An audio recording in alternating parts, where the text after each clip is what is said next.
When God's design for civil authority shifts from upholding God's moral laws governing the protection of life and liberty and property, then the sword of justice that is to be there used by government to defend those who keep the law and to defend life and liberty, then swings the other way, and it can become the cruelest oppressor.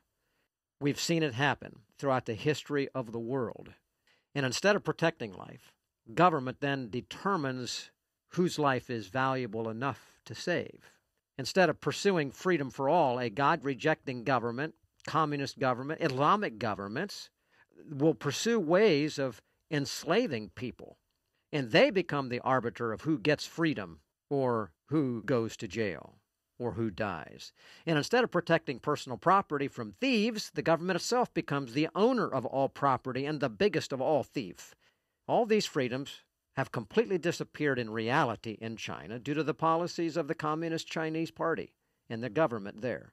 Tens of thousands of people are being groomed for death, as I'm putting it, and a horrendous death right now, and selected for the value of their human organs, their heart, their lungs, their liver, their kidneys perhaps.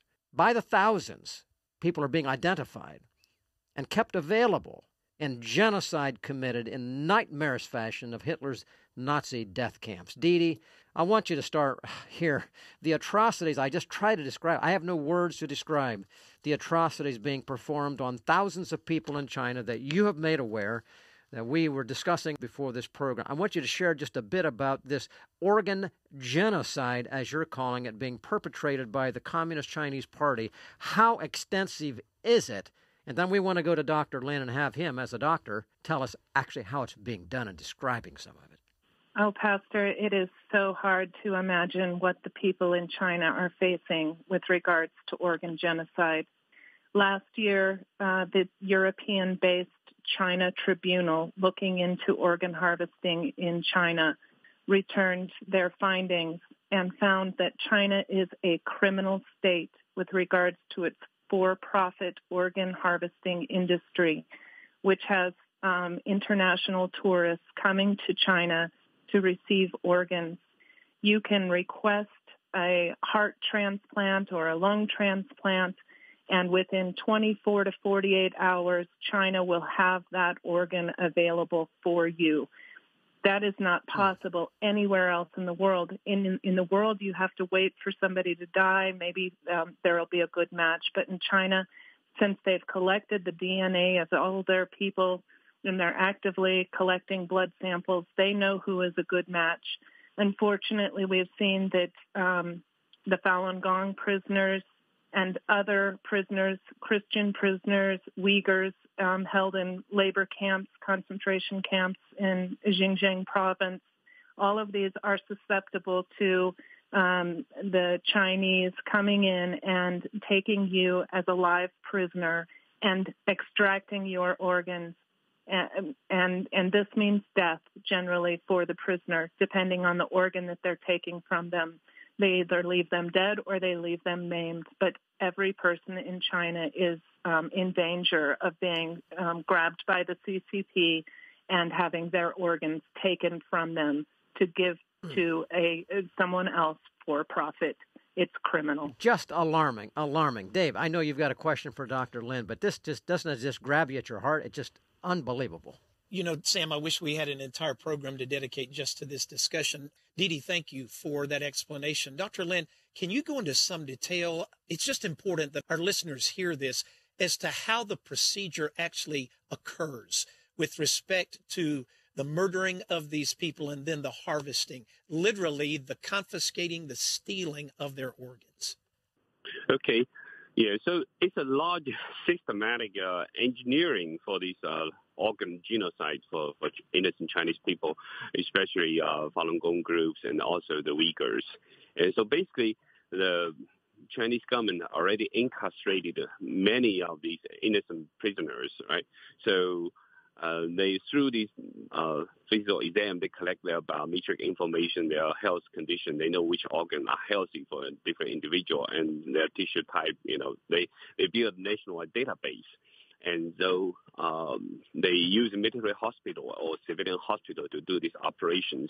So many of the hospitals now advertise on their website. They come to our center, we can promise you livers and kidneys in short waiting period, right? So when they got an order, so they can let the organ tourists that come to their transplant center through quick health exam, they find your blood type, tissue type, and then through the database-based searching, they identify the victim, and then they can use the judicial system or police systems to go to the prisons, labor camp, detention center, and kill the individual and then harvest organ on site, and then through quick transportation routes and ship the organs to the transplant centers.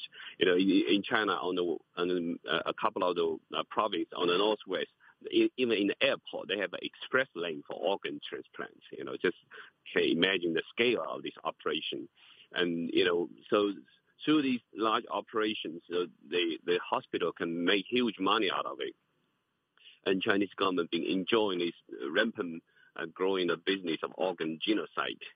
And it was horrific, you know, and just like the human rights lawyer David Matas has said, this is the evilness that the whole planet haven't witnessed before. You know, this is intentionally killing people. It's kill on demand system. So anyone who, you know, you want this organ, you can basically order it from China. And the CCP government have been using it as a way to bribe many of the other elites or leaders from other countries.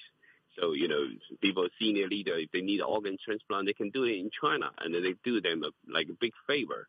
And these people can be easily brought and being controlled by the Chinese government. It's a very systematic operation. Dr. Lin, I mean, what you described, I had that as a question. I didn't know you were going to go there. How can the world's leaders, those who control the press perhaps, or governmental policies, be kept quiet on these kinds of things? And you are suggesting that, in fact, the Chinese government may also know other leaders around the world, and they maybe know their physical conditions, or they tell them, hey, look, you have an insurance policy, but we'll give you an insurance policy because if you get a bad heart, we'll replace it for you. Or if you get a bad lung, we'll replace it for you, and as a way of muzzling them. That's what you basically said, right? Yes, exactly. The international society being the leaders, particularly, they've been quiet on this one because, you know, the one aspect, Chinese government is very good at covering up because the victim of this organ genocide, they died. Most of people died. And so you don't have live witness to testify on this. And then the government keep using the international organism to cover up this too. Because, for example, the WHO, they set up an organ donation systems task force. So the doctors, the WHO experts, been praising China for their organ donation systems, organ registry systems. So to cover up, the Chinese government actually launched this large-scale organ genocide in China. And the Chinese government been trying to argue, we only use executed prisoners, we only using those volunteers. And sometimes they blame the gangsters providing the organs. But in fact, they are covering up the largest crime is the state-sanctioned organ genocide for prisoner of conscience.